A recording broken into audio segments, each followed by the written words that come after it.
तेरे प्यार में जो सुख मिलता है उसके आगे सब कुछ फीका। तेरे प्यार में जो सुख मिलता है उसके आगे सब कुछ फीका। प्रभु तेरी मीठी यादों में, प्रभु तेरी मीठी यादों में रस है मौलाई मस्ती का। तेरे प्यार में जो सुख मिलता है उसके आगे सब कुछ फीका।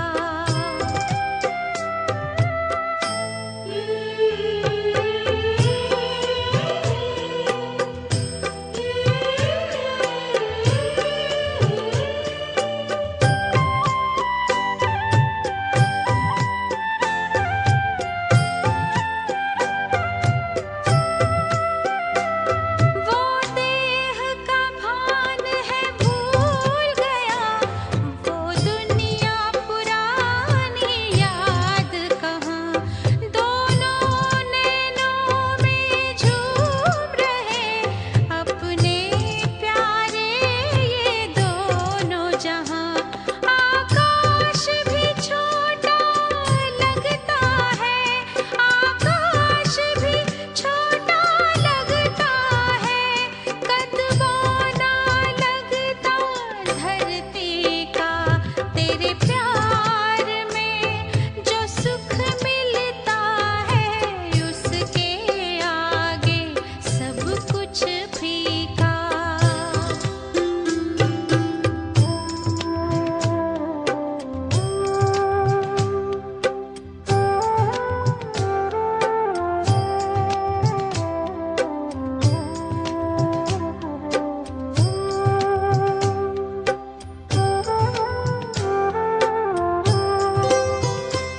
हर तरफ चमकते नूर दिखे, मणियों से सजा है जग अपना।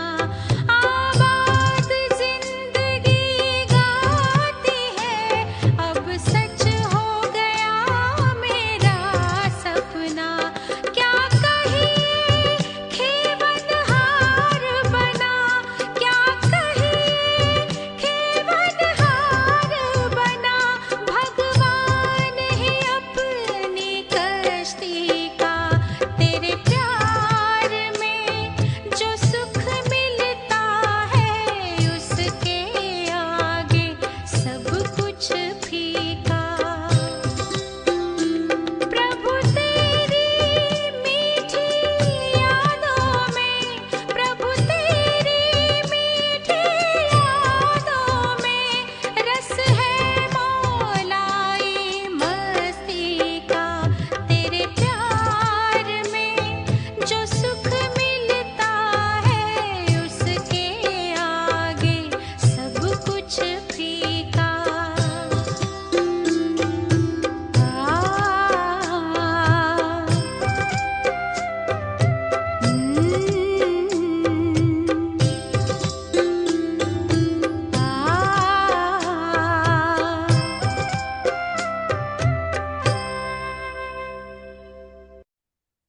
ओम शांति,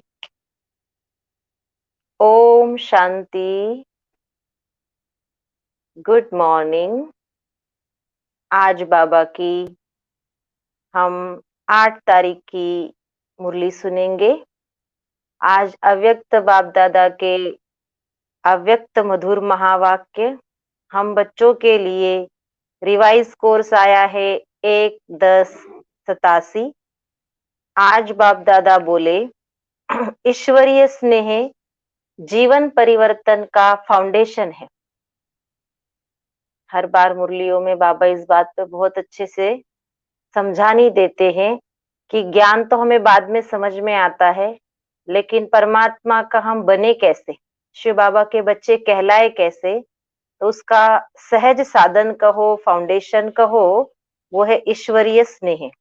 तो ईश्वरीय स्नेह जीवन परिवर्तन का मूल फाउंडेशन है। आज स्नेह के सागर अपने स्नेही बच्चों से मिलन मनाने आए हैं। बाप और बच्चों का स्नेह विश्व को स्नेह सूत्र में बांध रहा है। जब स्नेह के सागर और स्नेह संपन्न नदियों का मेल होता है, तो स्नेह भरी नदी भी बाप समा बाप समान मास्टर स्नेह का सागर बन जाती है। संगम युग पर जब स्नेह का सागर शिव बाबा हमसे आकर मिलते हैं, तो बाबा कह रहे छोटी छोटी नदियां भी क्या बन जाती है, बाप समान मास्टर स्नेह का सागर बन जाती है। इसीलिए विश्व की आत्माएं स्नेह के अनुभव से स्वतः ही समीप आती जा रही है। पवित्र प्यार व ईश्वरीय परिवार के प्यार से कितनी भी अनजान आत्माएं हो, बहुत समय से परिवार के प्यार से वंचित पत्थर समान आत्माएं, पत्थर समान बनने वाली आत्मा हो, लेकिन ऐसे पत्थर समान आत्माएं भी ईश्वरीय परिवार के स्नेह से पिघलकर पानी बन जाती है। यह है ईश्वरीय परिवार के प्यार की कमाल। हमारा ईश्वरीय परिवार में जो ईश्वरीय प्यार पालना मिलती है, उसकी बाबा हमें आज महिमा सुना रहे हैं कि जब स्नेह सागर धरती पर आते हैं, तो नदियां भी मास्टर सागर बन जाती है। ईश्वरीय परिवार के प्यार से अनजान आत्माएं भी नजदीक आ जाती है। ये ईश्वरीय परिवार के प्यार की ही तो कमाल है ना। कितना भी स्वयं को किनारे करे, लेकिन ईश्वरीय प्यार चुंबक के समान स्वतः ही समीप ले आता है। इसको कहते हैं ईश्वरीय स्नेह का प्रत्यक्ष फल। कितना भी कोई स्वयं को अलग रास्ते वाले माने, लेकिन ईश्वरीय स्नेह सहयोगी बनाए, आपस में एक हो आगे बढ़ने के सूत्र में बांध देता है। ऐसा अनुभव किया ना। दुनिया में बहुत सारे बाबा के बच्चे बनने से पहले कहते नहीं नहीं, हाँ आपका बहुत सही ज्ञान है, अच्छी बातें सिखाते हो, पर हम इस पंथ के हैं, हम उस मार्ग के हैं, हम इस धर्म के हैं, ऐसा बोलते हैं। पर बाबा के घर आते हैं, ईश्वरीय स्नेह पाते हैं, ईश्वरीय परिवार में जब वो निस्वार्थ प्रेम को देखते हैं, तो चाहे वो कहीं के भी हो या कुछ भी धर्म को मानने वाले हो, तो सभी इस ईश्वरीय प्यार में स्नेह के चुंबक में खींचे चले आते हैं। तो बाबा ने कहा बच्चे, कितना भी अपने को वो अलग रास्ते के माने, लेकिन ईश्वरीय स्नेह सहयोगी बनाए, आपस में एक हो आगे बढ़ने के सूत्र में बांधते। ऐसा अनुभव किया ना। स्नेह पहले क्या करता है, तो बाबा ने कहा पहले स्नेह तो हमें सहयोगी बनाता है। सहयोगी बनाते बनाते स्वतः ही समय पर सर्व को सहज योगी भी बना देता है। सहयोगी बनने की निशानी है, आज सहयोगी है, कल सहज योगी भी बन जाएंगे। बाबा सब में आशा करते हैं, उम्मीद रखते हैं कि आज मेरे बच्चे सहयोगी बने, स्नेह के सूत्र में बंधकर मेरे पास तो चले आए, चुंबक की तरह इनको मैंने खींच लिया, लेकिन धीरे धीरे सहयोग हमारा हमें सहजयोगी बना देगा, क्योंकि सहयोग करते करते परमात्मा से योग लगना शुरू हो जाता है। और वैसे भी सहयोग में योग सम्मिलित है, तो आज सहजयोगी है, आज सहयोगी है, कल सहज योगी बन जाएंगे। ईश्वरीय स्नेह परिवर्तन का फाउंडेशन यानी नींव है, अथवा जीवन परिवर्तन का बीज स्वरूप है। जिन आत्माओं में ईश्वरीय स्नेह की अनुभूति का बीज पड़ जाता है, तो ये बीज सहयोगी बनने का वृक्ष स्वतः ही पैदा करता रहेगा और समय पर सहयोगी बनने का फल दिखाई देगा। क्योंकि परिवर्तन का बीज फल जरूर दिखाई देता है, सिर्फ कोई फल जल्दी निकलता है और कोई फल समय पर निकलता है। चारों ओर देखो, आप सभी मास्टर स्नेह के सागर विश्व सेवाधारी बच्चे क्या कार्य कर रहे हो? विश्व में ईश्वरीय परिवार के स्नेह का बीज बो रहे हो ना। हम मास्टर सेवाधारी है, तो बाबा कह रहे आप बच्चे सभी मास्टर स्नेह के सागर विश्व सेवाधारी बच्चे क्या कर रहे हो? विश्व में ईश्वरीय परिवार के स्नेह का बीज बोना, ये हमारा सेवा कहो, कर्तव्य कहो। जहां भी जाते हो, चाहे कोई नास्तिक हो या कोई आस्तिक हो, बाप को न भी जानता हो, न भी मानता हो, लेकिन इतना अवश्य अनुभव करते हैं कि ऐसा ईश्वरीय परिवार का प्यार जो आप शिववंशी ब्रह्मा कुमार कुमारियों से मिलता है, ये कहीं भी नहीं मिलता। और यह भी मानते हैं कि ये स्नेह व प्यार साधारण नहीं है। हमें प्यार करने की कला दुनिया में तो देह से और स्वार्थ की वशीभूत थी, लेकिन यहाँ परमात्मा प्यार का सागर हमें निस्वार्थ प्यार, आत्मिक प्यार, परिवार में ईश्वरीय परिवार में ईश्वर से प्रेम और ईश्वर के बच्चों से कैसे प्रेम किया जाए वो सिखाते हैं। इसलिए ये प्रेम दुनिया से निराला है। तो ये बाबा कहना चाह रहे कि बच्चे, भले आप कहीं भी जाते हो, नास्तिक भी क्यों ना हो, लेकिन वो देखता है कि ये ऐसा ईश्वरीय परिवार, ईश्वरीय कुटुंब, कितना सुंदर इनका प्यार प्रेम है। तो यह स्नेह व प्यार साधारण नहीं, ये अलौकिक प्यार है, ईश्वरीय स्नेह है। तो इनडायरेक्ट नास्तिक से आस्तिक हो गया ना। ईश्वरीय प्यार है तो कहाँ से आया? किरणें सूर्य को स्वतः ही सिद्ध करती है। ईश्वरीय प्यार, अलौकिक स्नेह, निस्वार्थ स्नेह स्वतः ही दाता बाप को सिद्ध करती है।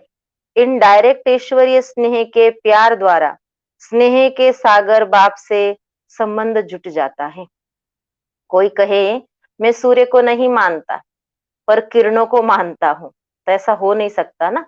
किरणें तो सूरज से ही मिल रही है। ऐसे ही कोई कहता हम भगवान को नहीं मानते, हम तो नास्तिक है, परंतु हम भगवान के बच्चों को देखते हैं, यानी ब्रह्मा कुमार कुमारियों को या शिववंशी कुमार कुमारियों को देखते हैं, तो ये ईश्वरीय स्नेह हमें बहुत अच्छा लगता है। तो नाम किसका लिया उन्होंने? ईश्वर का। इसलिए बाबा कह रहे बच्चे कि सिद्ध होता है इनडायरेक्ट ईश्वरीय स्नेह के प्यार द्वारा स्नेह के सागर बाप से संबंध जुट जाता है, लेकिन जानते नहीं, क्योंकि बीज पहले गुप्त रहता है, वृक्ष स्पष्ट दिखाई देता है। दुनिया में भी कहते हैं नींव के पत्थर हमेशा गुप्त होते हैं, वो दिखाई नहीं देते, परंतु फाउंडेशन तो उन्हीं के आधार पर है। पूरी बिल्डिंग का जो बोझ है वो उन्हीं के ऊपर है, वही उनको टिकाए हुए हैं, रोके हुए हैं। इसी रीति से पूरे वृक्ष का जो मेन स्रोत है वो बीज है। हम बीज में से ही पूरे वृक्ष को सब पानी मिलता है और उसकी प्यार पालना मिलती है। पत्तों को अलग से पानी पिलाया नहीं जाता। इसी प्रकार से बाबा कह रहे बच्चे, इनडायरेक्ट ईश्वरीय स्नेह के प्यार द्वारा हमने जाना ना, वृक्ष तो तभी स्पष्ट दिखाई देता है लेकिन बीज नहीं दिखता। ईश्वरीय स्नेह का बीज सर्व को सहयोगी और सहज योगी प्रत्यक्ष रूप में समय प्रमाण प्रत्यक्ष कर रहा है और करता रहेगा। तो सभी ने ईश्वरीय स्नेह के बीज डालने की सेवा की, सहयोगी बनाने की शुभ भावना शुभकामना के विशेष 2 पत्ते भी प्रत्यक्ष देखे। अब ये तना वृद्धि को प्राप्त करते प्रत्यक्ष फल दिखाएगा।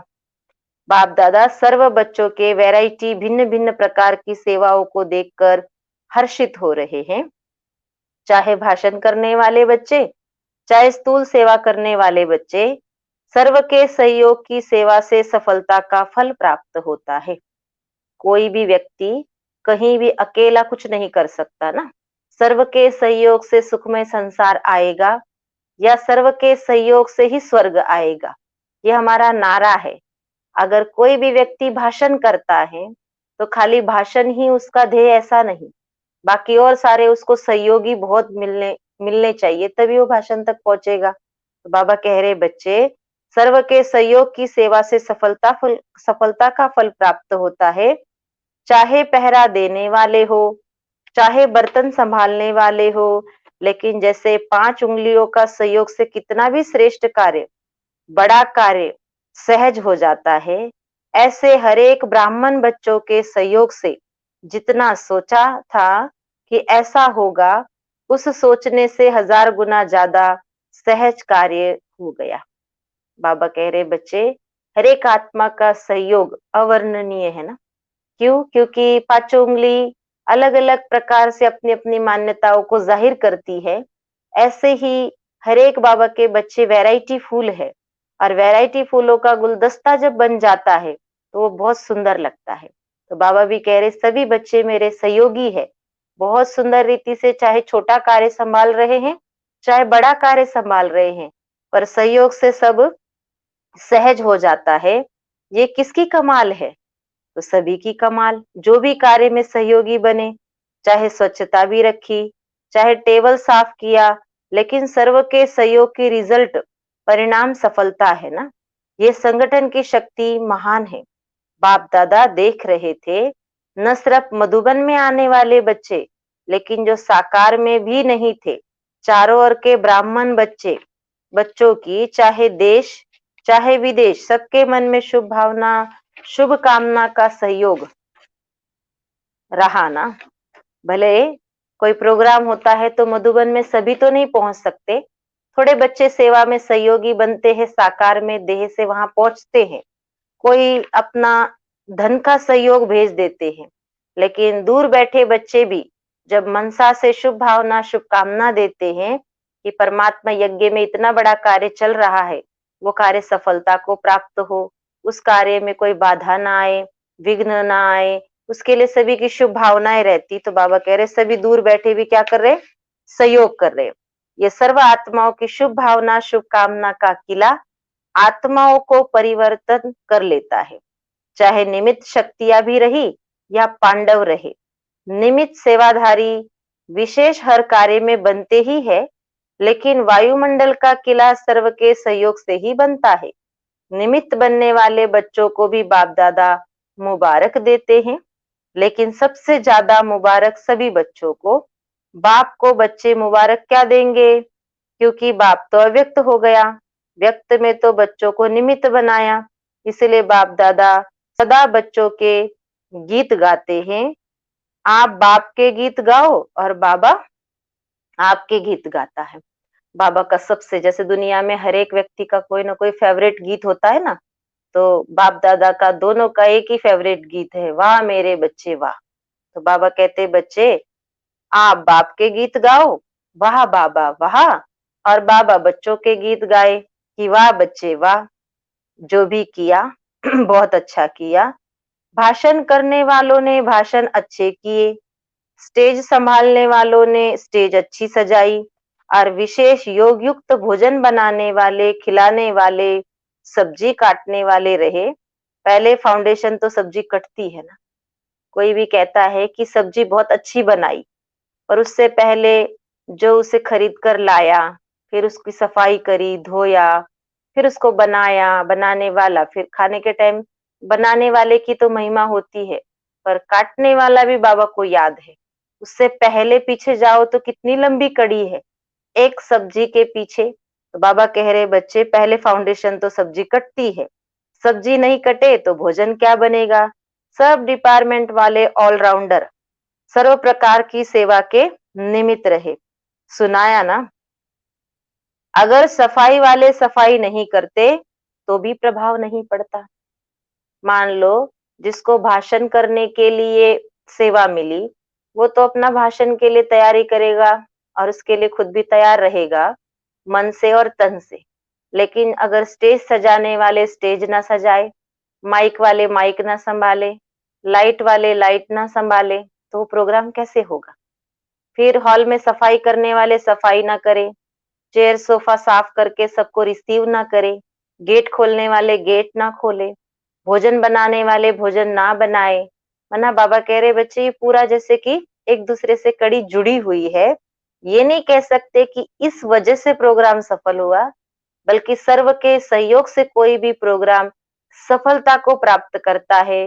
सर्व का सहयोग उसमें बहुत बहुत होता है, ऐसा बाबा कह रहे हैं, और हम प्रैक्टिस अनुभव भी कर सकते हैं। तो बाबा कह रहे अगर सफाई वाले सफाई ना करें तो सफाई नहीं होगी तो उसका भी प्रभाव नहीं पड़ेगा। हर एक का चेहरा ईश्वरीय स्नेह संपन्न नहीं होता तो सेवा की सफलता कैसे होती। बहुत सारे होते हैं जो खाली मुस्कुराकर स्वागत करने के लिए ही बाबा ने बनाए हैं। तो बाबा कह रहे बच्चे अगर वो स्नेह संपन्न चेहरा लेकर किसी का स्वागत ना करे तो फिर प्रभाव कैसे। मान लो सब सेवाओं में बिजी है, कोई आया तो उसको कोई रिसीव करने वाला, मुस्कुरा के टीका लगाने वाला, फूल देने वाला ही नहीं है, तो कोई मेहमान बाबा के घर में आएगा तो उस पर क्या प्रभाव पड़ेगा। वो तो कहेगा मैं गया था लेकिन सब अपने अपने कामों में बिजी थे। पर बाबा कह रहे बच्चे उसका भी एक अहम रोल है कि कोई आए तो उसका हर प्रकार से ध्यान रखना। तो हर एक का चेहरा कैसा हो उससे मिलने वालों का ईश्वरीय स्नेह संपन्न, तभी सफलता होगी। सभी ने जो भी कार्य किया स्नेह भर कर के किया, इसलिए उन्होंने भी स्नेह का बीज पड़ा, उमंग उत्साह से किया, इसलिए उन्होंने भी उमंग उत्साह उनमें भी उमंग उत्साह रहा। अनेकता होते भी स्नेह के सूत्र के कारण एकता की बातें करते हैं। यह वायुमंडल के छत्र छाया की विशेषता रही। जैसे कोई धर्म सम्मेलन अगर आबू में है तो वहां देखो सभी प्रकार के आते हैं, लेकिन उस समय कहते हैं हम भी बाबा के हैं, हम एक परिवार के हैं। तो वहां जो स्नेह की एकता है उस सूत्र के कारण, या स्थूल में छोटे छोटे बाबा के घरों में भी कोई आता है तो यहाँ का प्यार, पालना, एकता, ये सब विशेषताओं को देखकर वो अपने को भूलकर हमारे परिवार में वो सहमित हो जाते हैं। तो बाबा कह रहे बच्चे उनमें भी उमंग आ जाता है। ये किसका कमाल, वाइब्रेशन का कमाल, वायुमंडल का कमाल, छत्र छाया का कमाल। तो छत्र छाया के अंदर होने के कारण कैसे भी संस्कार वाले स्नेह के प्रभाव में समाये हुए हैं। समझा। सभी तो सभी की बड़े ते बड़ी जिम्मेवारी थी, सभी ने सेवा की। कितना भी वो और कुछ बोलना चाहे तो भी बोल नहीं सकते वायुमंडल के कारण। जिस प्रकार का वहां वातावरण होता है, जिस प्रकार का वायुमंडल होता है, आत्मा सूक्ष्म में उन्हीं चीजों को टच कर लेती है और जब बोलते हैं तो वही बोल उनमें निकलते हैं। इसलिए बाबा कह रहे बच्चे मन में जो कुछ सोचे लेकिन मुख से निकलता नहीं, क्योंकि प्रत्यक्ष तो सबकी जीवन के परिवर्तन को देख उन्होंने भी परिवर्तन की प्रेरणा स्वतः ही आ जाती है। प्रत्यक्ष प्रमाण देखा ना, शास्त्र प्रमाण से भी सबसे बड़ा प्रत्यक्ष प्रमाण है। प्रत्यक्ष प्रमाण के आगे और सब प्रमाण समा जाते हैं। ये रही सेवा की रिजल्ट। अभी भी उसी स्नेह के सहयोग की विशेषता से और समीप लाते रहेंगे तो और भी सहयोग में आगे बढ़ते जाएंगे। फिर भी प्रत्यक्षता का आवाज बुलंद तभी होगा जब सब सत्ताओं का सहयोग होगा। बाबा कह रहे तो छोटी मोटी कॉन्फ्रेंस, छोटी मोटे प्रोग्राम होते उसमें सहयोगी बनना, या वो हमारे स्टेज पे आकर एकता के नारे लगाए वो अलग बात है, पर अभी सब सत्ताओं का सहयोग होना जरूरी है। विशेष सर्व सत्ताएं जब मिलकर एक आवाज बुलंद करे तभी प्रत्यक्षता का पर्दा विश्व के आगे खुलेगा। वर्तमान समय जो सेवा का प्लान बनाया वो इसीलिए ही बनाया ना, सभी वर्ग वाले अर्थात सत्ता वाले संपर्क में सहयोग में आए, स्नेह में आए तो फिर संबंध में आकर सहयोगी बन जाएंगे।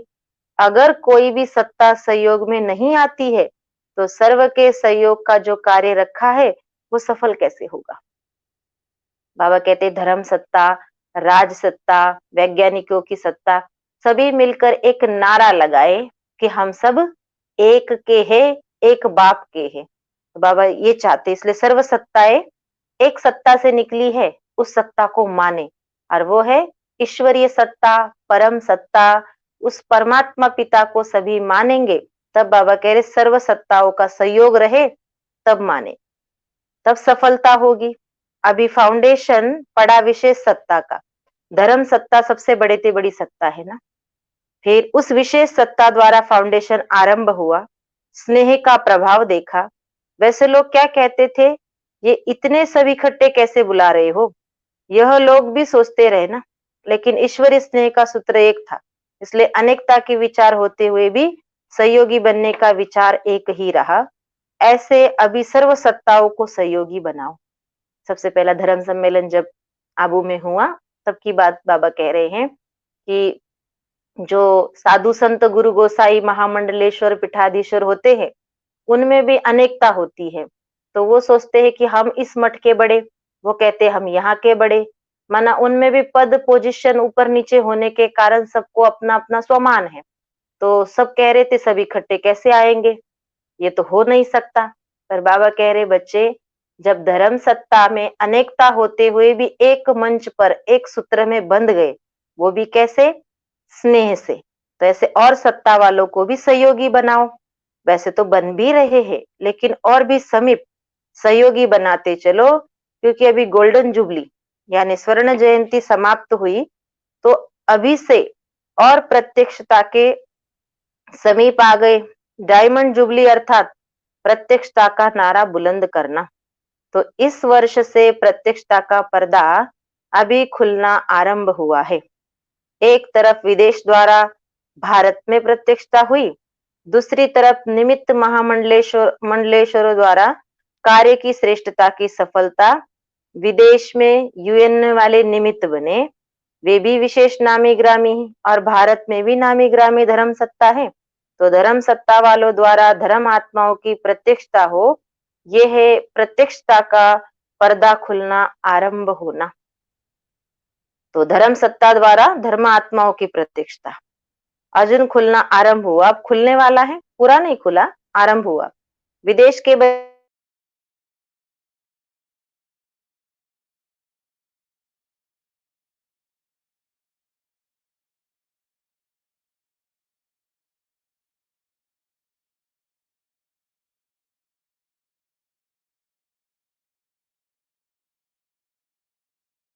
की भी विशेष मुबारक दे रहे हैं। भारत में हलचल तो मचा ली ना, सबके कानों तक आवाज गया। यह विदेश का बुलंद आवाज भी भारत के कुंभकर्णों को जगाने के निमित्त बन गया। लेकिन अभी सिर्फ आवाज गया है, अभी क्या करना बाकी है? जगने बाकी है। अभी और जगाना है, उठाना है। अभी सिर्फ कानों तक आवाज पहुंचा है। विदेश वालों ने भारत में आकर प्रोग्राम किया, तो विदेशियों ने भारत के कुंभकर्णों को हिलाया। सोए हुए को अगर कान में आवाज जाती है तो थोड़ा हिलता है ना, हलचल तो करता है। तो हलचल तो पैदा हो गई। हलचल में थोड़े जागे हैं, समझते हैं कि ये कुछ है। अभी जागेंगे तब जब और जोर से आवाज करेंगे। अभी पहले भी थोड़ा जोर से हुआ, ऐसे ही कमाल तब हो जब सब सत्ता वाले इकट्ठे स्टेज पर स्नेह मिलन करें। सब सत्ता की आत्माओं द्वारा ईश्वरीय कार्य की प्रत्यक्षता आरंभ हो, तब प्रत्यक्षता का पर्दा पूरा खुलेगा। इसलिए अभी जो प्रोग्राम बना रहे हो उसमें लक्ष्य रखना कि सब सत्ताओं का स्नेह मिलन हो। बाबा कह रहे बच्चे, अभी तो खाली धर्म सत्ता ने ये माना परम सत्ता को, पर अभी सभी धर्म वाले आ जाते हैं। ऐसे सभी सत्ताएं इकट्ठी एक साथ आ जाए तब नगाड़ा बजेगा। सब वर्गों का स्नेह मिलन हो। जैसे साधारण साधुओं को बुलाते कोई बड़ी बात नहीं, लेकिन महामंडलेश्वरों को बुलाया, ऐसे तो शंकराचार्य की भी इस संगठन की शोभा होती है। लेकिन अब उसका भी भाग्य खुल जाएगा।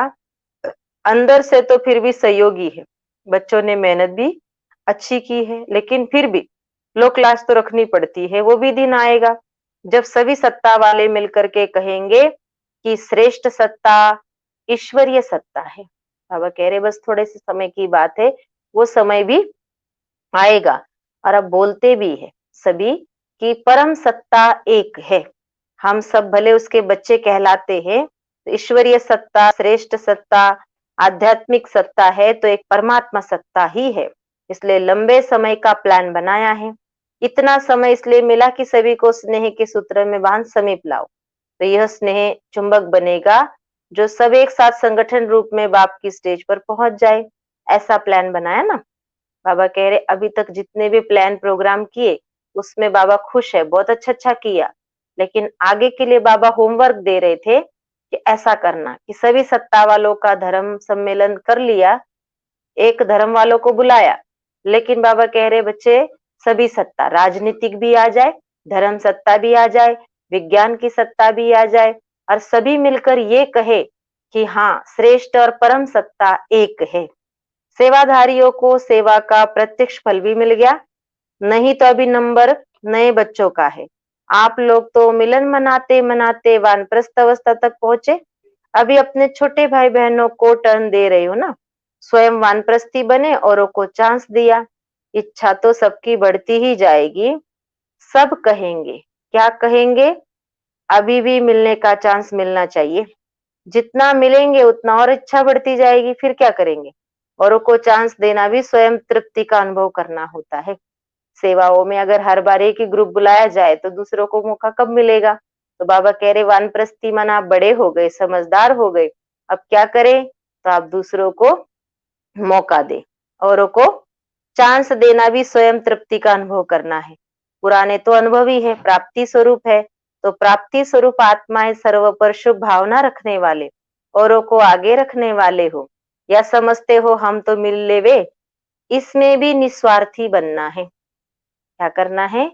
ऐसा नहीं कि सदा और सदा ही हमारा ही पाठ चलता रहेगा। हमसे पहले जिन्होंने बाप से मिलन किया, उन्होंने अपने को रोका और हमें आगे बढ़ाया कि अब आपका पार्ट चलेगा, आप ये सब करो। सेवा का मौका भी उन्होंने हमें सौंपा तो हमारा भाग्य बना। ऐसे हमें भी अपने से आने वाली अगली पीढ़ी को भाग्य बनाने का मौका देना है, सेवा का मौका देना है। ऐसा नहीं कि अभी भी हम बाबा को मिल ले, अभी भी हम ही कर ले, हम ही भाग्य बना ले।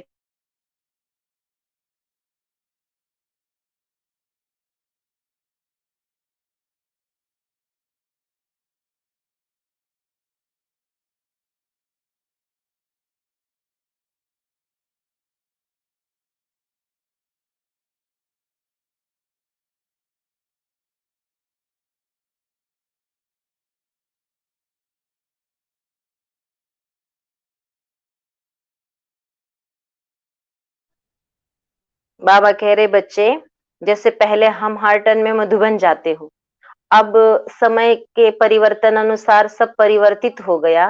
तब बाबा कह रहे अपने से छोटे वालों को चांस देना, अपने से जो सेवाधारी है उनको चांस देना, सेवाओं का मौका मिले तो उन्हें आगे बढ़ाना, ये हमारा कर्तव्य है। तो बाबा कह रहे बच्चे, औरों को चांस देना भी तृप्ति का अनुभव है, क्योंकि पुराने तो अनुभव ही है। यह समझते हो हम तो मिल लेवे, ऐसा नहीं ना। इसमें भी निस्वार्थी बनना है, समझदार हो, आदि मध्य अंत को समझने वाले हो, समय को भी समझते हो, प्रकृति के प्रभाव को भी समझते हो, और पार्ट को भी समझते हो। बाबा ने हमें समझदार बना दिया। तो समझदारी किसमें? कि हम प्रकृति का पार्ट क्या चल रहा है वो समझ गए, ड्रामा का अंतिम सीन क्या कह रहा है वो समझ गए, और पार्ट कैसे परिवर्तन होता है ये भी हम समझ गए। तो बाबा कह रहे बच्चे पार्ट को भी समझ गए।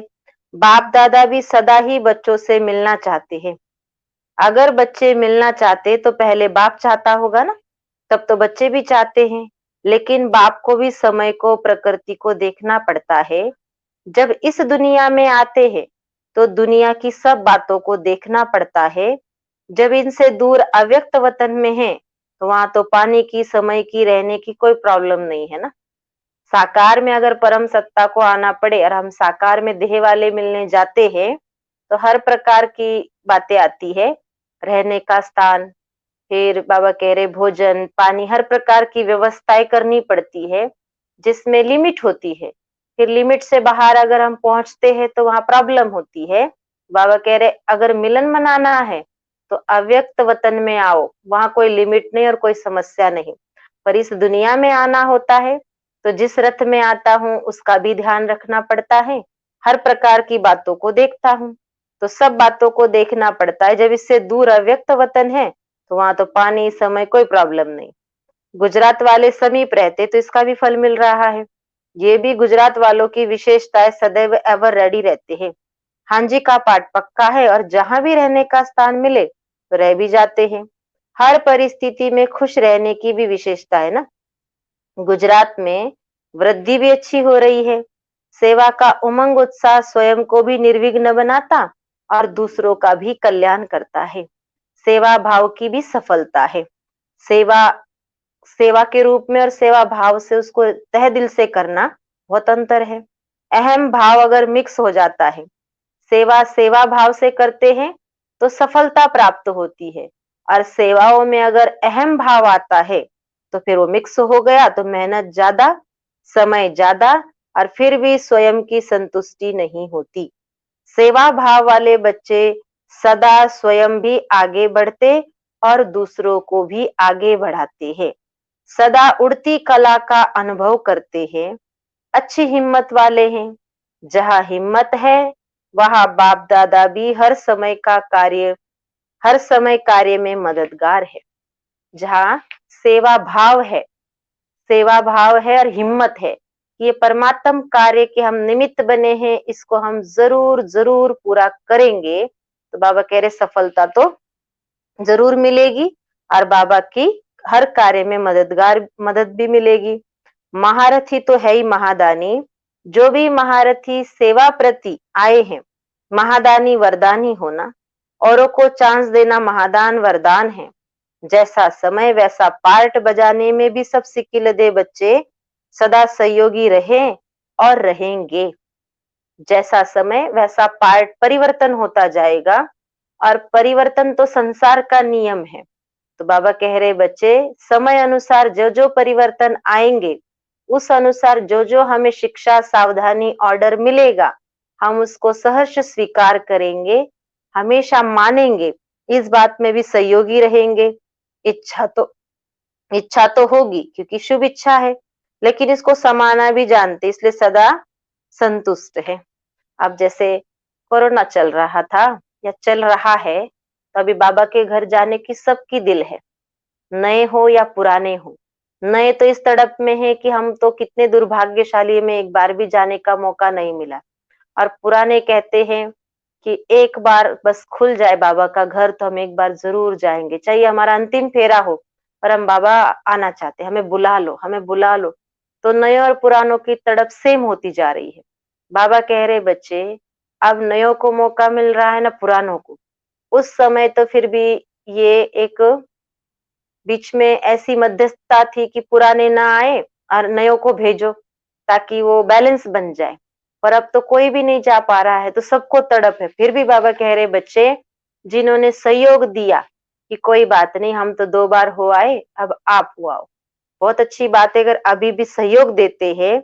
लेकिन बाबा कह रहे बच्चे सबकी इच्छा तो शुभ है कि हमको तो मधुबन जाना है, मधुबन जाना है, शुभ इच्छा है, लेकिन फिर भी समाना है, इसको भी कहते हैं संतुष्टता।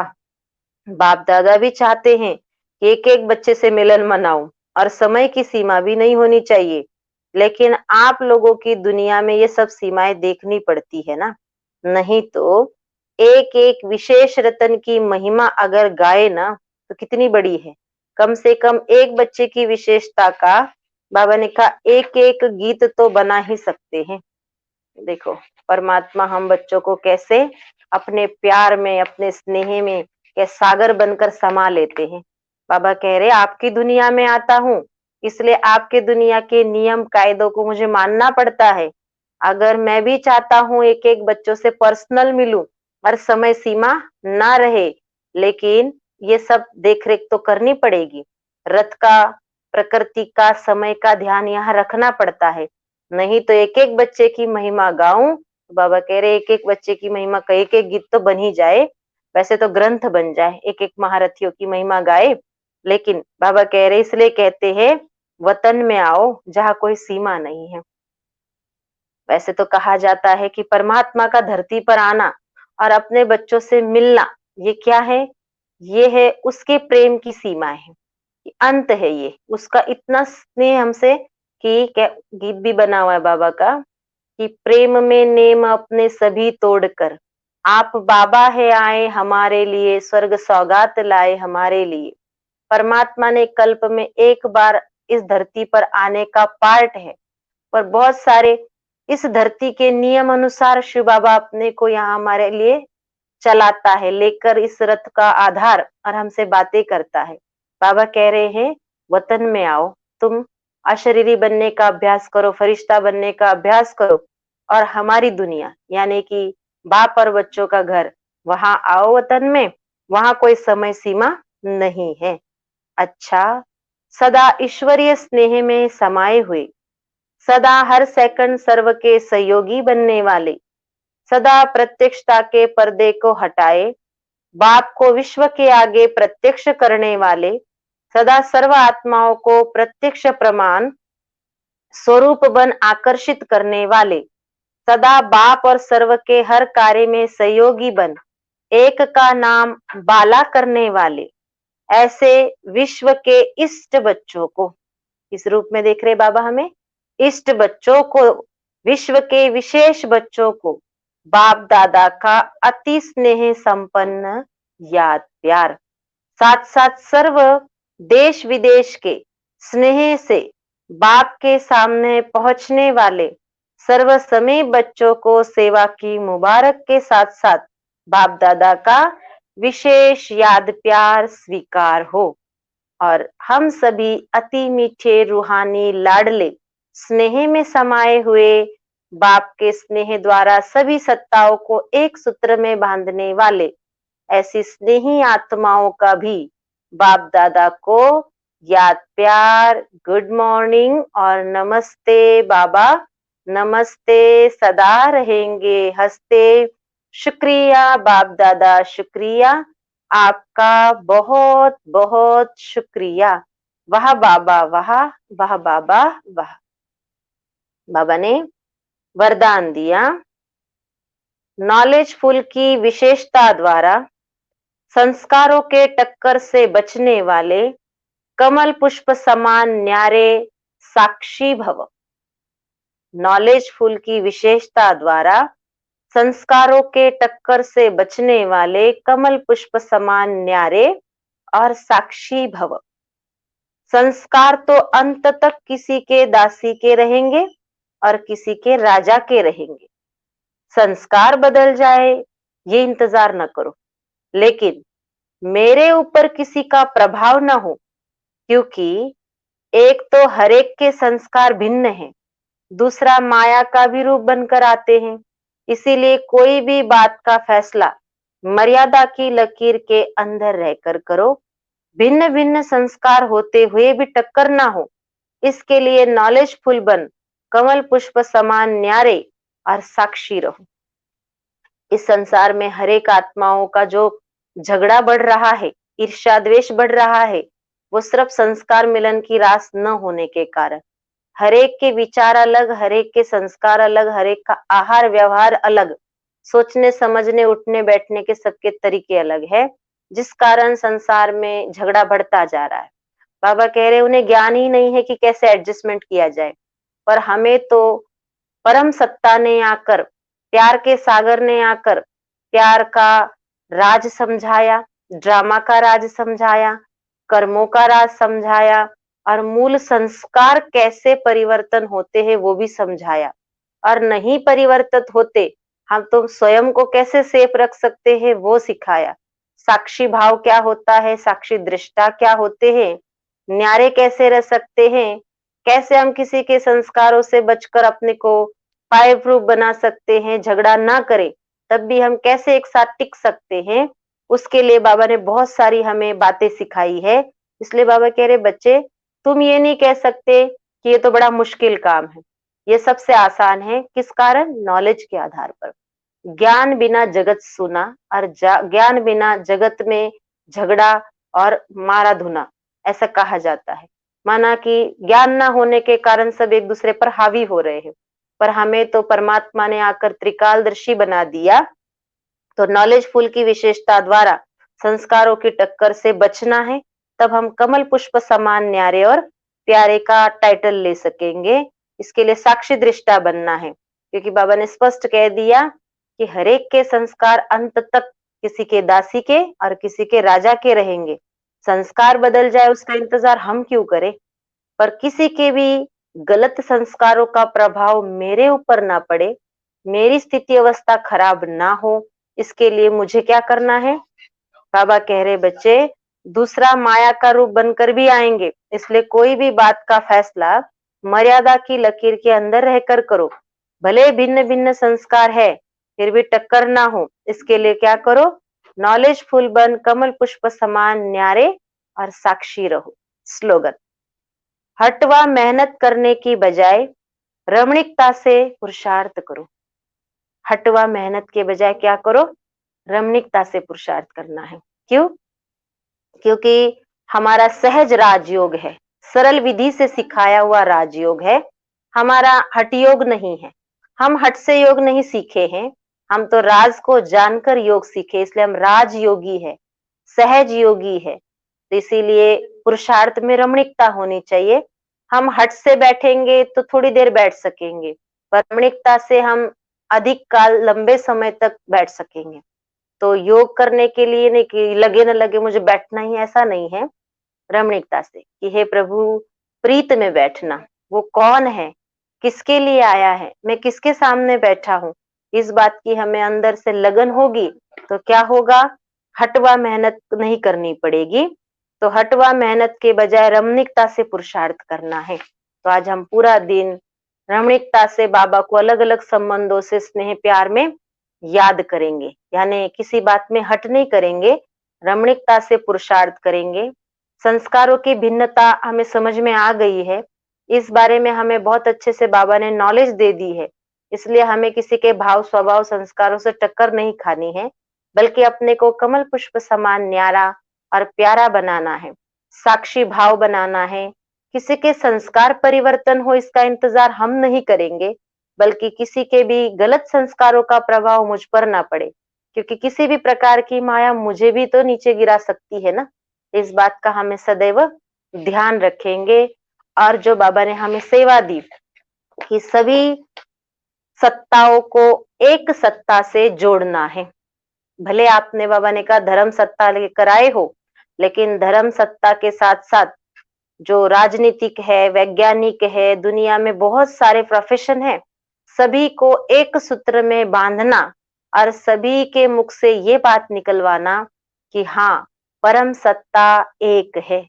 तो सभी सत्ताओं को एक सत्ता से जोड़ने का हमारा जो परम कर्तव्य है वह हम अवश्य करेंगे और सभी को स्नेह के सूत्र में बांधकर, एकता के सूत्र में बांधकर परमात्मा प्रत्यक्षता का पर्दा उठाएंगे।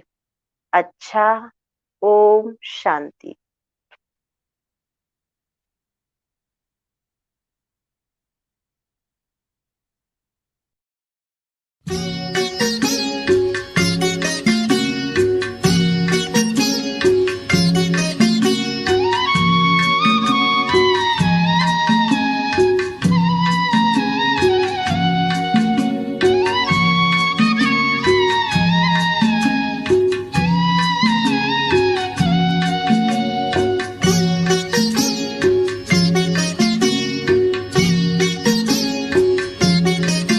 सहयोग से होगा सर्वोदय,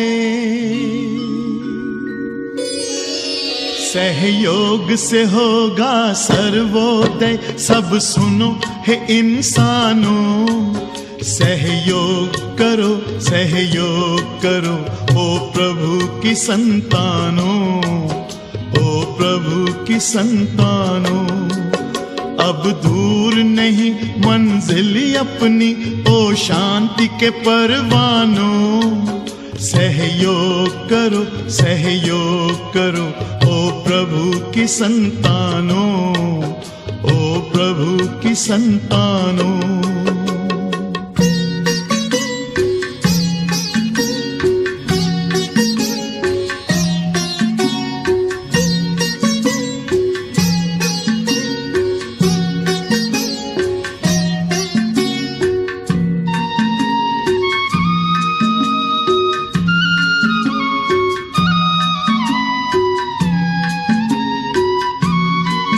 सहयोग का ये आंदोलन है, सद्भाव का आंदोलन, सद्भाव का आंदोलन।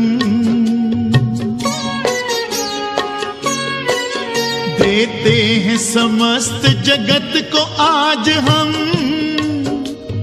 एक सात्विक चिंतन, एक सात्विक चिंतन।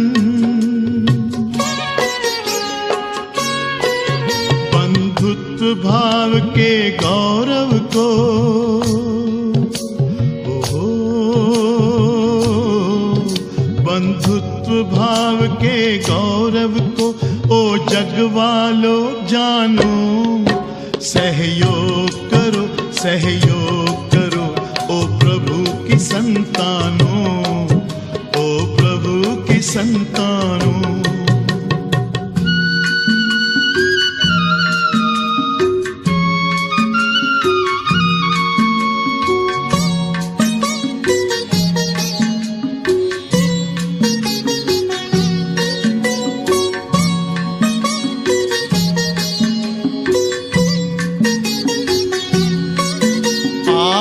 हम सब मिलकर कर दें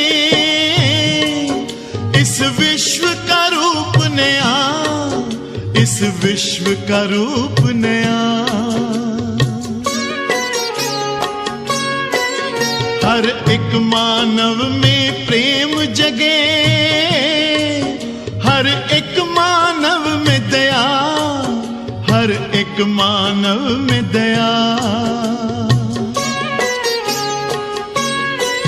आपस के भाईचारे की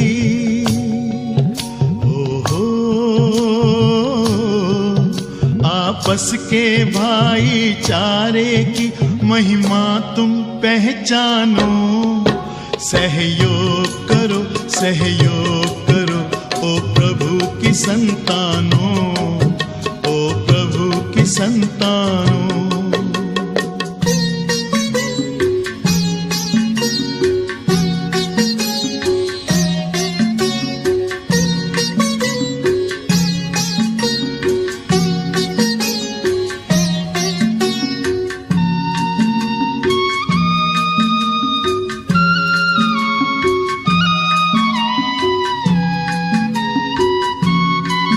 हम शुरू करें आओ फिर से पूर्वजों की परंपरा, पूर्वजों की परंपरा।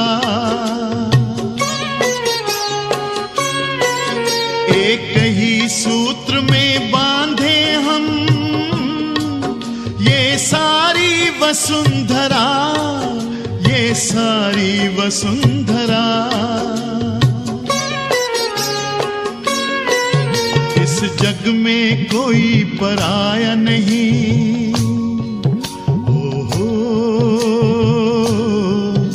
इस जग में कोई पराया नहीं। सबको अपना मानो, सहयोग करो